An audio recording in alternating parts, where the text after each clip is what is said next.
Anyway, right, why am I talking about the Christmas Truces? Well, obviously, there's this anniversary going on, and which you all know, and obviously this is going to come up, I guess, in a month or two's time, as part of a kind of iconic British history. And so what I wanted to do is very briefly, we're going to do it, these talks are going to be quite short, so try and do it in 15 minutes, maybe 20. And just talk about like the Christmas Truces and what was the basis for them. And now what research I've done is mainly reading. He's found the money. Right. I better go and get that bloke out the boot of my car. I think you better just release him now. Yeah. Right. Help me. Right. So now what I want to just draw your attention to this picture first of all. I think it's a brilliant picture, and I've seen it quite a lot. You find it on the internet, you put Christmas truce in, but this is like, one, because I think this bloke here looks really cool. Yeah. Right, doesn't it? You know what I mean? It's German, kiddie.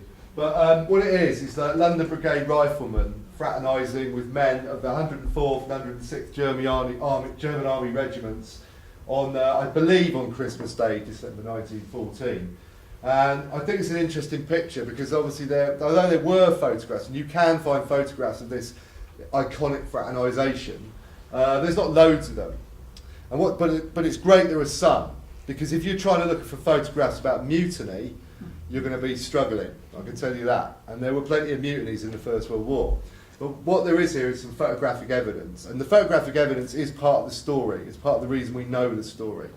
So I'll just do the next bit.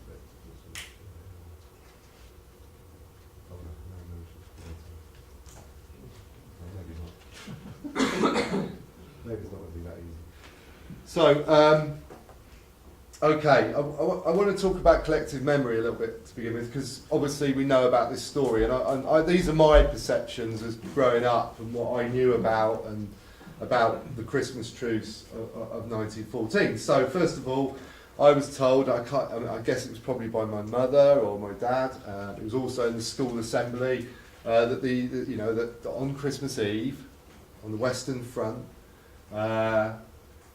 first of all, the Germans held some lanterns up and waved lights, and then the British soldiers heard them singing "Silent Night." Silent, what was it in German? Silent Night. Yeah. So I think my mum told me that, and then it was very crisp and even. What I mean by that, it was actually very Christmassy, is what the way it's told, which actually was true. In fact, it wasn't pouring down with rain. It was like it was frozen bright, and there was, I think, some snow, maybe some frost. And then people came out and sort of fraternised, and some soldiers came out and talked to the German soldiers, and they exchanged cigarettes and chocolate and things, and then they had a game of football, and Germany won 3-2. I knew that. 66. Well, yeah. We're talking about collective memory, yeah? It was 3-2 in 19... Anyway, 4-2, but no one of them didn't count, did it? No, anyway. So, I was taking the German perspective there. But it was 3-2 to England in 1966 if you were German. But anyway, right. And, to me in my head, the image from what I got from Assembly, when they used to do it every year or something, was that it was probably a few hundred soldiers involved at the most. And it was like a one-day wonder. It was a miracle. It sold to me as a child as a miracle. It was something to do with the spirit of Christmas. It was something to do with Jesus. And it was something to do with it was just an amazing event. It restored humanity. It restored humanity to a terrible situation for one day, right? And then the next bit's it's a bit of a sad story because everyone goes back to fight, but it had to be done. You know what I mean? That was what the situation was. That's what I was told. I was chatting to someone the other day, a mate of mine, and he said, "Oh, you're doing this talk on the Christmas Truces?" I went, "Yeah." And he said, "But you're going to have an angle on it, aren't you?" And I said, "Yeah, I am going to have an angle on it." And he said, "So it didn't happen, did it?" It didn't happen. So a lot of people actually think it didn't happen at all. So did it really happen? Was it just some kind of weird propaganda? I don't know. But a lot of people don't even think it. And actually quite a lot of soldiers after the war claimed it and nothing happened, which was quite interesting as well. So in my head, it may not have even happened. But it was certainly, if it did happen, it was a miracle. It was one day and it was a few people knocking about. So one of the questions I grew up, when I got involved in all this crass malarkey, was that I started to think, why do we know about it? because normally mutinies, right, are very taboo. You know, no nation state is going to be like banging on about, oh, there was this amazing mutiny in our army, you know, it stopped a war, or, you know, it stopped something happening. So mutiny is completely taboo, which is why you can't find photographs about it. It's difficult to find information if you're a historian, because you know, obviously these records are often, you know, on the 100-year rule or something, and you're not allowed to get hold of the information if they haven't been completely suppressed already. Or destroyed the evidence. And certainly the Christmas truces, we know about them in Britain, but if you go to Germany or France, from what I've been reading, though you might be able to correct me, some of our comrades over there, but you know, as far as it's aware, there was no discussion, it wasn't really part of the iconic history, particularly until fairly recently. There was a film made called Joyeux Noël, which I guess is what, Happy Christmas? Yeah. And that film in 2000 and, I don't know, a few years ago, but around this time, Germany and France, it becomes a little bit more known about. And another question I had was, so, you know, why do we know about it? Another question was, why did it happen so early in the war? Because obviously, you know, only a couple of months before, apparently all these Belgian babies have been bayoneted by German soldiers, you know, so obviously, you know, the propaganda was this brutality by the German army, you know, vicious brutality, some of which was true. It was exaggerated a lot by the British and French state in order to get people to be recruited into the army. And also, was it, you know, as they said, was it an exception? So I'm going to try and answer some of those quick questions really quickly, if I can. Oh dear, sorry. Not very good at this. Right. It's a quick map. So this is like, if you know anything about the First World War, the first couple of months were a war of movement. So there was a big German offensive, the British Army was a complete retreat, and the British Expeditionary Force in Belgium retreated. There was a kind of fighting rearguard action. Then there was this thing called the Race to the Sea, as both sides tried to carve up the line towards the Channel. And then eventually it kind of became static after 2 or 3 months. And the most important thing to realise, which I didn't realise until I looked into this fairly recently, was how short the British bit of the front was. So you see that grey bit there, between Ypres and St Omer was actually the HQ of British forces. It's a very small section of the front line, which was 450 miles of trenches, which basically spread from the Belgian sector up on the coast there, all the way down to Switzerland, was the trench line. And of that, the British sector was about 25 miles. Okay, it's a very small section. This is because the British commitment is quite small at the start of the war, relatively small anyway. The vast bulk of the front line is being held by the French army, facing the German army.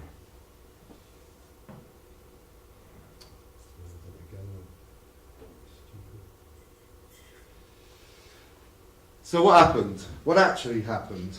This is the interesting bit. So when you actually look into the history of it, and there are some books written about it, and there's some pretty good history done on it, some of what we're told is true. So first of all, you know, there is this thing about Christmas trees. German troops were kind of given leave to allow to put up little Christmas trees. So they did. All over the front lines, the Germans put up Christmas trees. They put, you know, little candles and things on them and stuff like that. And there was lanterns, and people sang. Both sides sang to each other. There's absolutely no question about that.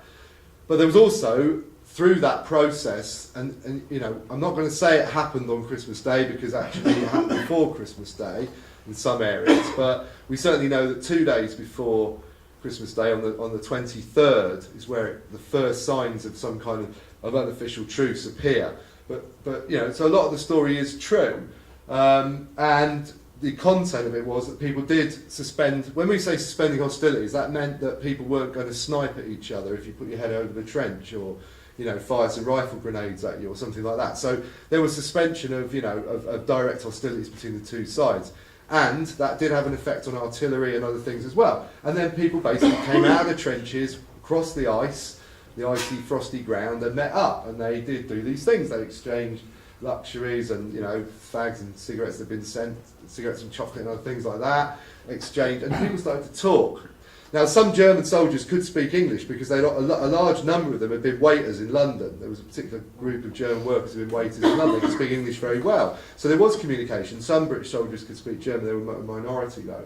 And there were lots of photographs taken, and there was like not just one game of football, there was like loads of them, but they were mainly mad kickabouts with hundreds of people involved kicking the ball about. So there was no like international match or something, you know, but there was everybody playing football in lots of different places. And both sides also took the opportunity to bury the corpses, because if anybody knows anything about the trenches, one of the worst things about it was that in no man's land was littered with bodies which were rotting, and there was this horrible smell the whole time. So people wanted to take the opportunity, so they agreed to do that, and often they buried bodies, and both sides came and stood around the, you know, the graves and stuff like that. But even more interesting, and what really blew it out of the water for me as a myth or as an idea, was the fact that over 100,000 troops were involved, right? And you know, I've done the research on this now, and I've found that 66, almost literally half of the British battalions and the whole of that 25-mile front line were involved in it, somewhere around 66,000 men, and 19 of the 25 German regiments were also involved in it. So it was a massive thing, whatever that was. I'm not using the word mutiny or miracle, but it was something happened and it involved a huge amount of soldiers, and it was spread, as we'll see in a minute, all the way down the front. And also, it didn't just last for a day. In some areas, it went on until March 1915. Right? The vast majority of it was suppressed, or shall we say, not encouraged, by New Year's Day. So it went on for a week, basically. So I'll just show you another picture.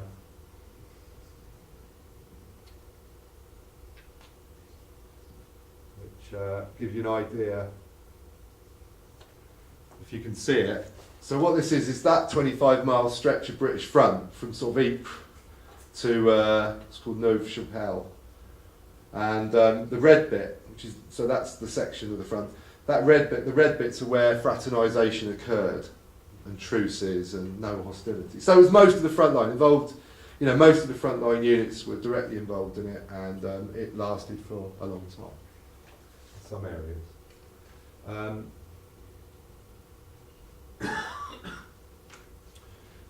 Right, so why do we know about it? This is the question. Now there's a debate about this, right? Some sources argue that the British army and state immediately tried to suppress information about it, and so did the German army and state suppress information about these events. Because whatever you think about it, fraternisation, as far as I'm aware, is not part of army policy normally. So it wasn't, you know, so one really good historian made a comment which is that all fraternisations, all truces, all suspensions of hostilities were, you know, illegal events. At no point does an army, you know, what I'm trying to say is they might ignore it, they might, you know, the command might ignore it, and in fact in this case they didn't. There was mixed views, mostly very anti it. But the point is that they're always they're not allowable things. They're not things that are allowed by the rules of combat, shall we say, right? So so why do we know about it? That's the question. It was massive. Because it was massive, it was by word of mouth. Everybody knew about it in the army. It was then such an exciting story as well. It shot about everywhere.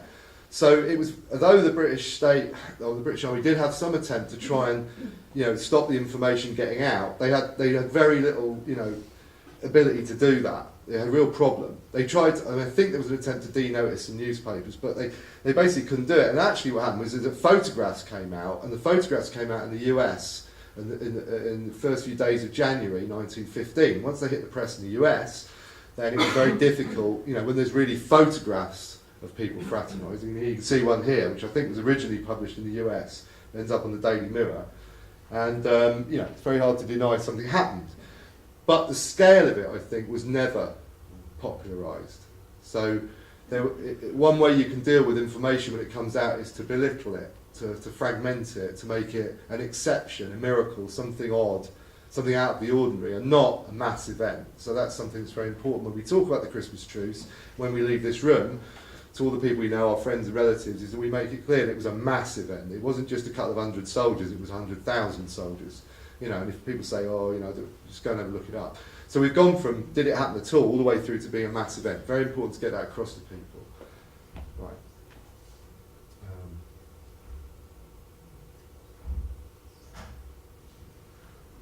And even more interestingly, it wasn't the only one. So although it went on for, in some areas, up to sort of March, there's an attempt in Easter 1915 to re-establish these truces, and there were some. Okay, so people are trying to, repeat this behaviour.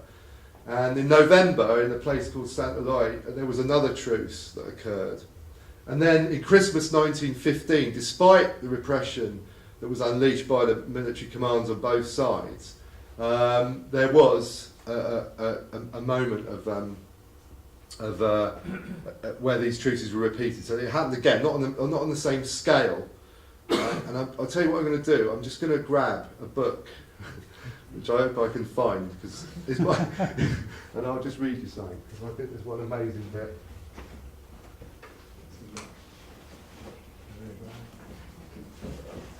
Yeah, the big one there. No, let's see it. Yeah, it's the one with all the kit in it. Anyway, we'll leave it for a minute. If they can find the book, and I'll read you the quote.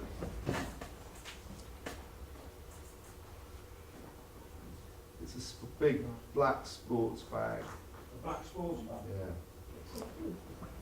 That's okay, because it'll be a good punchline. It's a carrier bag with. It's over there. Is it probably behind? Is it? Over there. There should be a grey bag in there. Yeah. Hey. See, look, distracted. With what? With some money in it. I'll put it back to the book. Right. Okay, so I just want to read you, because I think this piece, there's loads of oral history about it as well, which is useful. But I thought this piece. So one thing important about this truce in 1950, which is really interesting, and I'll mention it very briefly, is in 1915 this truce occurred between an elite unit, a guards unit. Okay, so what I'm talking about was there was a difference between what we would call elite units of the British Army. Possibly a quarter of the British Army would be regarded as elite units, who tended to be more ideologically committed to the war. Okay, and they were much less likely to fraternise or carry out reciprocal behaviours of looking after each other, which is what I'm going to come on to very briefly before I finish. So guards units don't usually fraternise, but this guards unit in December 1915, which is something we need to tell people about, that the Christmas Truces went on to the next year, this guards unit did fraternise. And this is an eyewitness report of what actually happened with this guards unit. So this is a guy called Wilfrid Ewart, who was an officer in the 1st Scots Guards, right, at St Aloy at Laventey on Christmas Day 1915, and this is what he saw, and I think it's amazing. Listen to it. So this is what he saw happen. A British sergeant is shot dead almost at the outset as he stands on the parapet, but this makes no difference. It must be an accident. The supreme craving of humanity, the irresistible, spontaneous impulse born of common faith and common fear, fully triumphant. And so the grey and khaki figures surge towards each other as a man. The movement has started on the right. It spreads like contagion. Only we officers, the sentries, and a few non-commissioned officers remain in our trenches. The men meet at the willow-lined stream. They even cross it and mingle together in a haphazard throng. They talk and gesticulate and They shake hands over and over again. They pat each other on the shoulder and laugh like schoolboys and leap across the little stream for fun. And when an Englishman falls in and a Boche helps him out, there's a shout of laughter that echoes back to the trenches. The Germans exchange cigars and pieces of sausage and sauerkraut and concentrated coffee. And they exchange them for cigarettes and bully beef and ration biscuits and tobacco. They express mutual admiration by pointing and signs. It's our leather waistcoats and trench coats that attract their attention. It's their trench overalls made of coarse canvas that attract ours. Sort of fashionistas, really. We shout, hello Fritz, good morning Fritz, Merry Christmas, Happy Christmas, how's your father? Come over and call, come and have some breakfast. And like all the time through with our roars of laughter. And then from the trenches, the 95th Bavarian Reserve Infantry Regiment, 2 officers in black accoutrements and shiny field boots come out wishing to take photographs of our Tommies and offering them cigars. their request is refused. And presently they say, you've got 5 minutes to get back to your trenches before our artillery will open fire. And it does. And 2 or 3 men are wounded almost at once. But for 24 hours, so think about what he just said, and it does, the artillery is fired, and 2 or 3 British soldiers are wounded. Right? But for 24 hours, not a shot from either trench is fired. No shots are fired from either side for 24 hours. A common brotherhood of suffering, or is it an act of God, or just human curiosity, has united Englishmen and Bavarians that grey Christmas morning, which no one on either side who has taken part in this quaint scene will ever forget. Now, I'm not saying much more about that, but that's a Guards unit, ideologically committed to the British Empire, right? Now, what's really important is the moment the first British soldier put his head above the wall, the parapet, he got killed, but they did not stop it. So that gives you an idea of the desperation, the desperate need for this fraternisation. Right, I'm just going to finish now, so just to answer the question. So did it really happen? Yeah, it did, and it was massive, prolonged and repeated in 1915. Why do we know about these events? It was too exciting a story and too large an event to be suppressed. Why did fraternisation happen early in the war? Well, I think the authorities on both sides were surprised. They were caught out early in the war. Certainly in the British Army early on, there was a lot of autonomy given to units. They weren't bureaucratised, they weren't controlled very well from the centre, from the HQs early on in the war, and it's very important. It allowed a level of autonomy amongst the troops and freedom, a level of freedom. Systems of repression to deal with this sort of stuff weren't really in place, so they became bureaucratised throughout the war very quickly.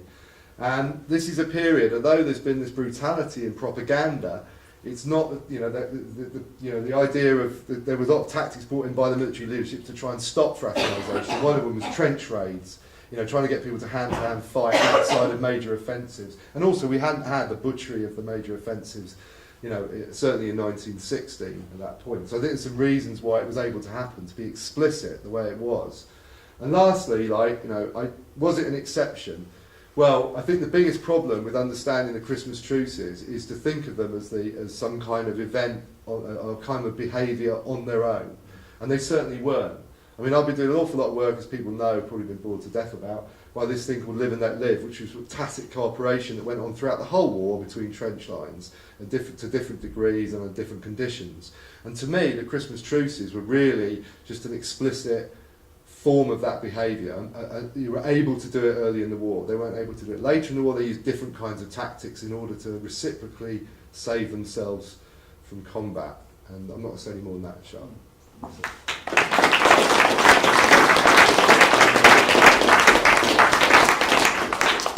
We could do some questions at the end, if that's all right. Or do you want to just do a quick one then? Ian, are you ready?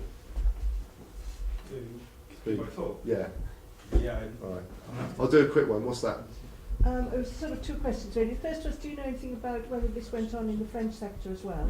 That's a good question. And the second one is, if it was on such a huge scale, which I am prepared to believe you, but if it was so massive, and I'm just amazed that it could actually be covered up to such an extent. So I just wondered what sort of sources you got your information from. That's one. Okay. So you can get that book, which is probably one of the best, the best evidential sources for it. But why can it be covered up? Well, I think, it wasn't covered up in Britain. It was in the newspapers. So what I'm saying is how you present a story. I don't think anybody was. Yeah, well, I understand that. When you make, I mean, it was, which is fantastic. It was on such a big scale. It's quite exciting, but it's amazing that. I didn't know that, and I suppose. I mean, to be honest, I think the brass wouldn't have liked you to know anything about it at all. Exactly. So I understand that side of it. But, yeah, I mean, I think the way, it appeared as a story and it was written in a particular way, and I think that's probably why we have somewhat our collective memory is, sort of focused on a particular moment. In my head, it was always just one location, one place, one small section of a line, and one small incident, but it clearly wasn't that. So. Why was it not crushed? Why wasn't it crushed? There's a bit of a problem really you'll find this when you look at with the strikes and mutinies of January 1919, which arguably involved 250,000 British soldiers, airmen and sailors in Britain. And the question is, why didn't they crush that series of strikes and mutinies? Well, because when you've got 250,000 mutineers, what are you going to do? Start shooting people in Britain. And I think here was the same situation. Some people, certainly in 1915, some people were court-martialed, officers who were involved in it. But in this particular truce, caught them off guard. And they did, they did suppress it. I mean, don't get me wrong, that going on till March was the last few sectors. But it just goes underground. It's not explicit. I mean, you're not going to be able to just walk across no man's land for weeks and expect to do that. In some areas, it was this live and let live thing where people wouldn't shoot each other, suspended sniping, didn't, basically refused to fight each other. But in terms of being crushed, I think it stopped. It slowed down. People went back to their trenches, and I think for many units it was treated as a few days of happy madness. So I'm not putting some great ideological weight on it as some kind of like consciousness at that point that the war should be stopped. But certainly people developed ways of surviving, and that involved cooperation with the enemy. And I think that's where I'm coming from, really. So. France? France. Oh, sorry, France. Yeah. What about the Eastern well, Front as well? there were fraternisations in France, and I would love to have talked about them, but I had to organise these events and didn't have time to read the book. So there you go. Yeah, this is just a quick thing about the question about whether it was an exception.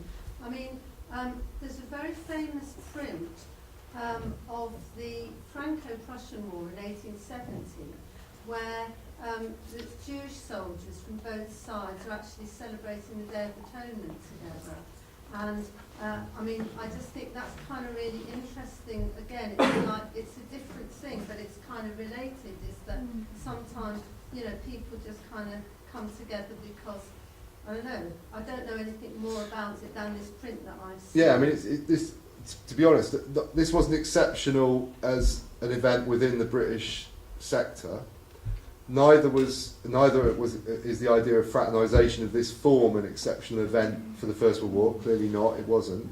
And of course, if you know anything about at the end of the First World War, you'll know that there's these great photographs in 1917, in February 1917, on where the German and Russian soldiers are dancing together. There's massive fraternisation on the Eastern Front in that period, which interestingly I would argue develops into what becomes the collapse of the whole war in the Eastern Front, obviously with the Russian Revolution, and so yeah, fraternisation is not something it's not exceptional to the First World War, clearly.